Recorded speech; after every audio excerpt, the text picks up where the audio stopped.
accordingly. Ross, always a pleasure having you. Thank you so much. Moving on, U.S. envoy Steve Witkoff met the Russian President Vladimir Putin in St. Petersburg as Donald Trump urged the Russian president to get moving on a ceasefire in Ukraine. The Kremlin said that the meeting lasted over 4 hours and focused on finding solutions for Ukraine.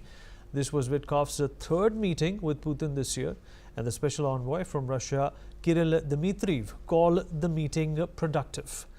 After the meeting, Kremlin spokesman Dmitry Peskov said that the meeting emphasized on the Ukrainian settlement, and however, the talks come at a time when US-Russia talks aimed at agreeing on a ceasefire ahead of a possible peace deal to end the war in Ukraine appear to have stalled due to disagreements over the terms for a complete halt in hostilities. In recent days, Ukrainian officials have sent Washington a list of targets they believe Russia has struck in violation of the energy infrastructure ceasefire agreed upon by the two countries last month. Trump has further expressed frustration with Putin over the state of talks with respect to the ceasefire. The US president also wrote on social media, Russia has to get moving. Too many people are dying, thousands a week, in a terrible and senseless war. Earlier, Kremlin spokesperson Dmitry Peskov also said that Putin and Witkoff might discuss the possibility of the Russian leader meeting Trump face-to-face.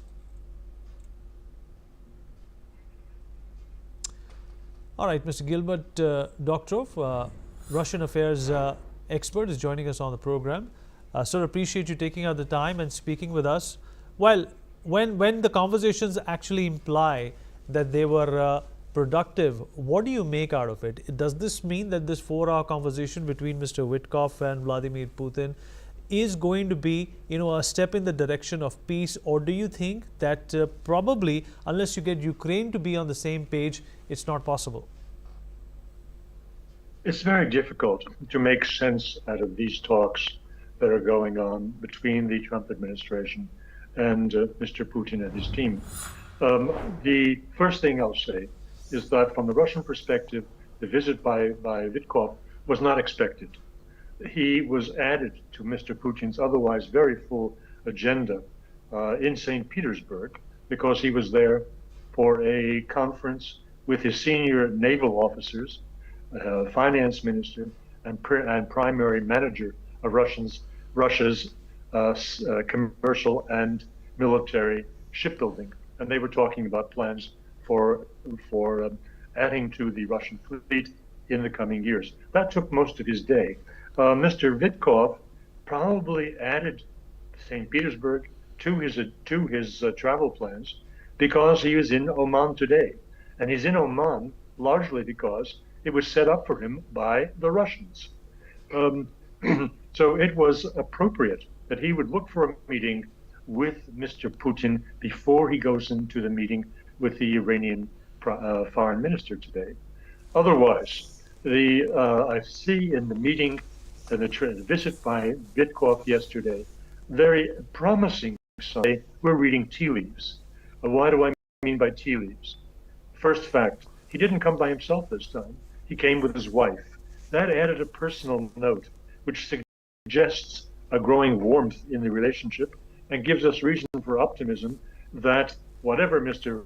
Trump is saying publicly, there is something serious going on, hinting at a Russian-American agreement on how not the ceasefire. The ceasefire is the least of it. The Russians are only interested in the end game. How will this war end?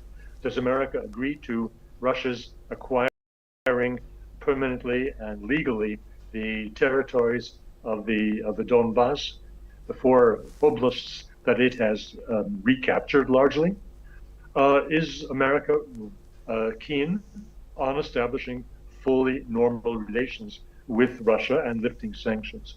These are the questions that move the Russians, and I have reason to believe, not just because he took his wife and they did a little bit of high-level sightseeing. They went to see the most important synagogue in St. Petersburg and most important synagogue in the Tsarist Empire when it was built, and they visited the most important Russian Orthodox church in St. Petersburg, the St. Isaac's Cathedral.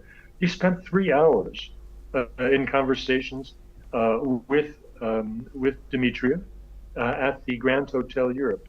That is not a normal venue for high-level talks.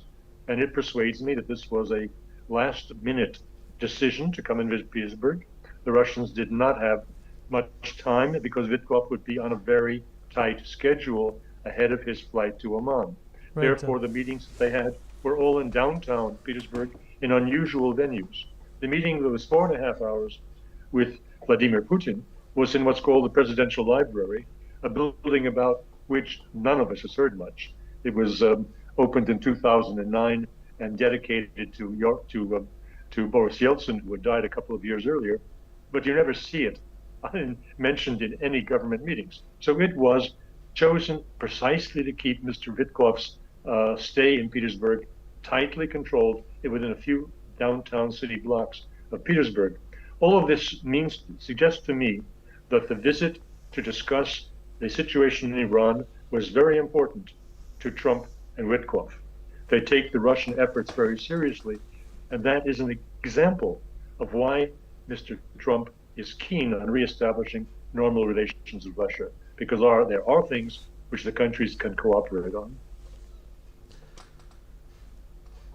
Right. So, one last question before we let you go. Do you think that America has gone out on a limb and Donald Trump is also staking his reputation when it comes to, in fact, striking a deal which Donald Trump is good at between Ukraine and Russia that eventually will, bring peace in this part of the world? But so far, there hasn't been a credible overture, if we can call it that, from President Putin towards peace. Well, he has stated specifically the conditions under which Russia would implement in full partial ceasefires. And they have been stymied by opposition from the to have this free navigation in the Black Sea. One of the conditions is the lifting of bank sanctions on the bank that handles all Russian agricultural exports. The EU refuses to do that. So there are obstacles that are created to the conclusion of even a partial ceasefire, which Russia has nothing to do with. It's the EU's attempt to sabotage the whole business. Nonetheless, I think it's a big mistake to focus all attention on a partial ceasefire, full ceasefire. That's not it. The question is, where does this war end? Europe doesn't want it to end, and we are all aware of that. So the question for the Russians is, what is Mr. Trump going to do to Europe to get them to back off and let a peace be made?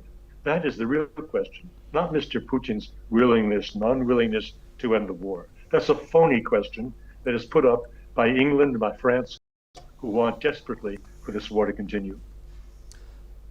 So always a pleasure having you. Thank you so much for speaking to NewsX World. Moving on. Well, Hamas says it is hopeful